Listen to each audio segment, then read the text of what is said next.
இருக்கே. ஆமா, இன்னும் ஒரு கேள்வி இருக்கு. இங்கு இருக்கின்ற இஞ்சில் இதுதான் எப்போதுமே இருந்து வந்திருக்கிறது. மூல ஏடுகளில் 75% கிறிஸ்துவுக்கு பின் 180வது ஆண்டிலிருந்து வந்திருக்கிறது.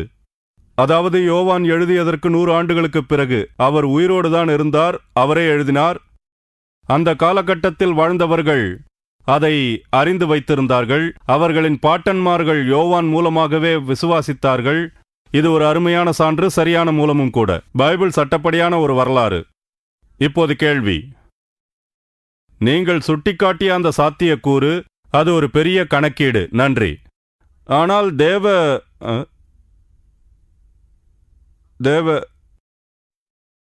தேவ விஷயங்களை பொறுத்தவரையில் இது முற்றிலும் கீழானது. தேவன் சர்வ சக்தி உள்ளவர். அவர் யாரை விரும்புகிறாரோ அவரையே தேர்வு செய்வார். ஏழையா பணக்காரனா என்பதெல்லாம் பிரச்சனை இல்லை. ஆகவே நீங்கள் சொல்லக்கூடிய சாத்தியக்கூறு இங்கே எப்படி பொருந்தும்? இயேசு ஏழை, ஆனாலும் அவர் தேர்வு செய்யப்பட்டார். அவரே சொன்னார், மனுஷகுமாரனுக்கு தலை வைக்க கூட இடமில்லை. இது பற்றி நாம் உறுதியாக சொல்ல முடியாது. எப்படியான கணக்கீட்டை பற்றி பேசினார் என்பது எனக்கு புரியவில்லை. எத்தனை பேரால் அந்த தீர்க்க தரிசனங்களை நிறைவேற்றிட முடியும்?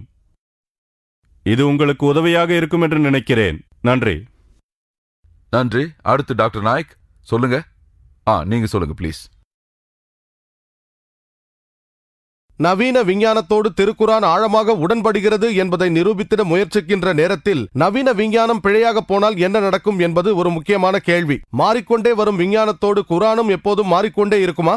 இது நல்ல கேள்வி, மிக முக்கியமான கேள்வி. ஆகவே முஸ்லிம்களான நாம் விஞ்ஞானத்தோடு குரானை ஒப்பிட்டு பேசும்போது மிக கவனமாக பேச வேண்டும். ஆகவேதான் நான் என் பேச்சின் ஆரம்பத்தில் நிரூபிக்கப்பட்டு உறுதி செய்யப்பட்ட விஞ்ஞான உண்மைகளை பற்றி மட்டுமே பேசுவேன் என்று சொல்லிவிட்டேன்.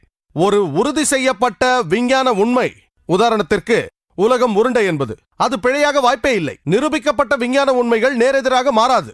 ஆனால் உறுதி செய்யப்படாத விஞ்ஞானம், சிந்தனைகளும் கோட்பாடுகளும் மாற வாய்ப்பிருக்கிறது. டார்வின் கோட்பாட்டை குரான் மூலம் நிரூபிக்க முயற்சித்த முஸ்லிம் அறிஞர்களே எனக்கு தெரியும். இது முட்டாள்தனம். ஆகவே நாம் தலைக்குப்புற விழுந்து நவீன விஞ்ஞானத்தில் இருக்கும் அனைத்தையும் நிரூபித்திட முயற்சிக்க கூடாது. நாம் அது நிரூபிக்கப்பட்ட விஞ்ஞானமா இல்லையா என்று கவனமாக பார்க்க வேண்டும். உறுதி செய்யப்பட்டிருந்தால் அல்ஹம்துலில்லாஹ், விஞ்ஞான ஆதாரத்தோடு குர்ஆன் அதற்கு ஒருபோதும் முரண்படாது. கோட்பாட்டு அளவில் இருந்தால் அது சரியாகவும் இருக்கலாம், தவறாகவும் இருக்கலாம். பெரும் வெடிப்பு கோட்பாடு முன்னதாக கோட்பாட்டு அளவில் இருந்தது, சிந்தனை அளவில் தான் அது இருந்தது. ஆனால் இன்று பல ஆதாரங்கள் கிடைத்து ஸ்டீவன் ஹாக்கின்ஸ் போன்ற விஞ்ஞானிகளால் அது நிரூபிக்கப்பட்டு விட்டது. அது உண்மை. பெரும் வெடிப்பு கோட்பாடு இப்பொழுது உண்மையாகிவிட்டது. நேற்று கோட்பாட்டு அளவில் இருந்தது, அது உண்மையானதால் அதை நான் பயன்படுத்துகிறேன்.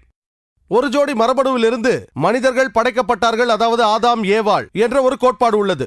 அதை நான் பயன்படுத்துவதில்லை. விஞ்ஞானபூர்வமாக உறுதி செய்யப்படவில்லை, ஆனால் குரானோடு உடன்படுகிறது. ஆதாம் மற்றும் ஏவாள் மூலமாகத்தான் நாம் வந்தோம் என்ற கருத்துக்கு உடன்படுகிறது. ஆனால் அதை நான் பயன்படுத்த முடியாது, ஏனென்றால் அது உறுதி செய்யப்படவில்லை. ஆகவே திருக்குரானையும் விஞ்ஞானத்தையும் நாம் ஒப்பிட்டு பேசும்போது நாம் கவனமாக இருக்க வேண்டும். உறுதி செய்யப்பட்ட விஞ்ஞானத்தை மட்டுமே பயன்படுத்த வேண்டும். கோட்பாட்டு அளவில் இருப்பதை பயன்படுத்தக்கூடாது. ஏனென்றால் குரான் நவீன விஞ்ஞானத்தை விட உயர்வானது. குரான் தான் இறைவனின் வார்த்தைகள் என்று நான் விஞ்ஞானத்தை வைத்து நிரூபித்திட முயற்சிக்கவில்லை, நிச்சயமாக இல்லை. நான் முயற்சிப்பது முஸ்லிம்களான நமக்கு குரான் தான் எல்லாவற்றிற்கும் மேலான அளவுகோல். நாத்திகர்களுக்கும் முஸ்லிம் அல்லாதவர்களுக்கும் ஒருவேளை விஞ்ஞானம் சிறந்த அளவுகோலாக இருக்கலாம். நான் என்ன செய்கிறேன் என்றால், அந்த நாத்திகனுடைய அளவுகோல், அதாவது விஞ்ஞானத்தை எடுத்துக்கொண்டு முஸ்லிம்களின் அளவுகோலான குரானோடு ஒப்பிட்டு பார்க்கிறேன். குரான் இறைவனின் வார்த்தைகள் என்று நான் விஞ்ஞானத்தின் உதவியோடு நிரூபிக்க முயற்சிக்கவில்லை.